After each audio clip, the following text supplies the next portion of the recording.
I'm Gabby. Welcome to my channel, Frog with a Blog. Thank you so much for clicking on my video. I'm so happy that you're here. Today's video is going to go over my trip in South Africa. So in college, I did a very short, it was a 2 weeks overall study abroad course that went over the rhino conservation efforts in South Africa, as well as learning about their society and how apartheid had a rippling effect on how South Africa is today. So to start, we spent, like I said, 2 weeks in South Africa. The first week was at a reserve and the second week was in Cape Town, South Africa. The first week at the reserve was eye-opening. So when we got there, we, flew into the airport, got a ride over to the reserve, and just the views were so breathtaking because it was just wide open area. There weren't a lot of buildings or structures or even people for that matter. It was just a wide open road and it was breathtaking. Even getting there late afternoon, we were able to see just beautiful views. Getting to the reserve, they gave us our rundown of what our week would look like, which in a summary, it just looked like us helping the veterinarians do different medical procedures like giving vaccines or helping prep for a sonogram for a rhino, which was super cool. And in general, we were able to also do some safari-esque type rides with the vehicle, open type vehicle, kind of higher up, driving through the different rough type of terrain, which we did a lot of, and it was super fun. Another thing we did as soon as we got to the reserve, we put our bags down in our room, met the team, and took our first safari ride, which was super fun.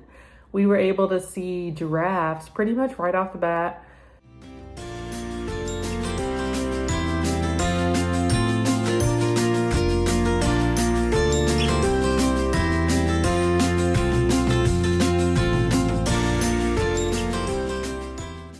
We were able to see rhinos, a lot of animals just existing, which was beautiful to see.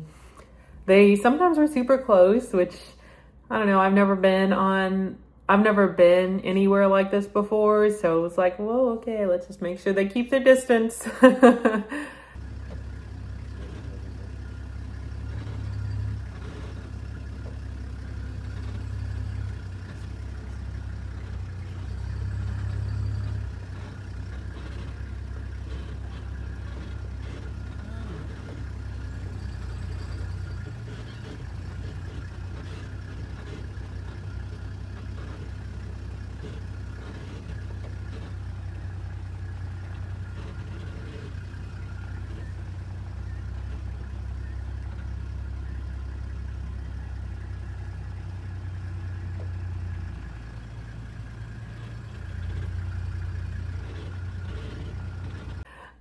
But it was super fun and it was getting pretty close to sunset. So we got to see gorgeous views with the sunset, which was amazing.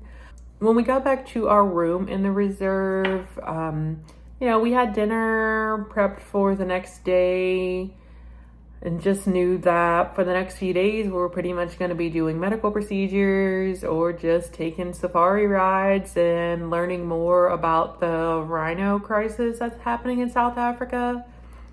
So just as an overview of that, rhinos are poached unnecessarily and very brutally for their horns, which in some cultures, they display rhino horns just as a sign of status. So just for the rich to show that they're rich and how inaccessible it is.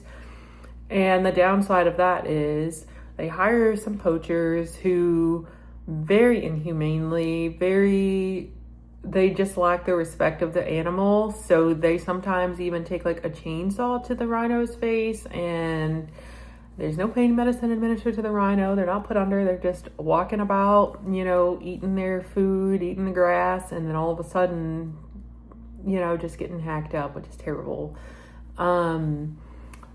But this has led to a crisis with rhinos in South Africa, and that should not continue. And there are places like the reserve I was at that is trying to shine a light on the rhino conservation efforts just to help keep the rhino population alive and thriving and away from these very dangerous poachers. And that was our mission of the reserve, is just to learn more about rhino conservation and more about wildlife conservation in general. And I feel like we did a good job of that. The second part of our trip was in Cape Town, South Africa, which that part of the trip was super fun as well. We got to learn more of the people and societal aspect of Cape Town, South Africa. One of the ways we were able to do that was learning about apartheid. That legally segregated people based on racial groups, and that dictated law, where people could live, and honestly, almost every aspect of life you can think of. Apartheid ended in the early 1990s when Nelson Mandela became president. Although apartheid is over, the ramifications are still very visible looking at Cape Town from any level of elevation. You can just see the different segregated areas and how it's not like a slow merge from the more affluent areas to the less affluent areas. It's just kind of like, these are our grid lines and this side is over here, that side's over there. So still very visible.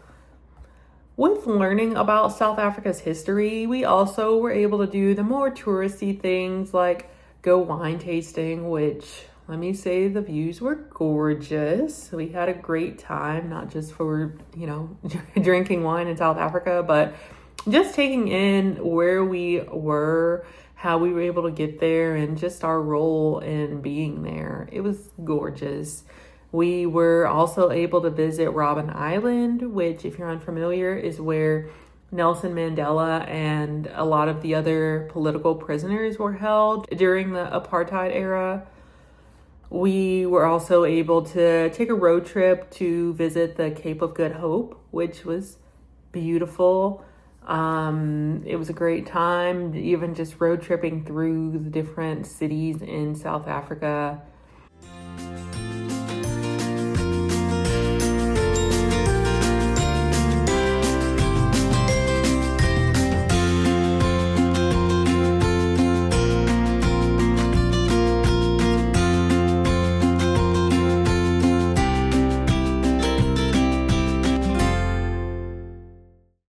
We even climbed Table Mountain, which I was kind of shocked with myself that we was able to climb a mountain with our group, but that was definitely interesting. The views there were gorgeous, like everything else in South Africa.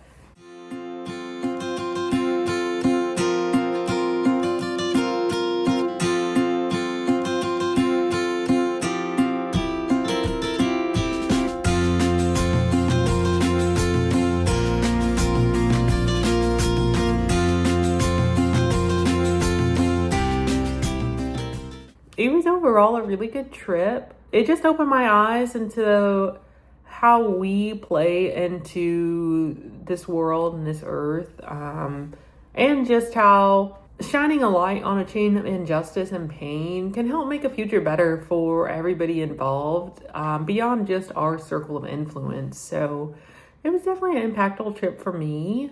Give this video a thumbs up if you liked it, subscribe to the channel, and look forward to more travel content coming soon. Thanks.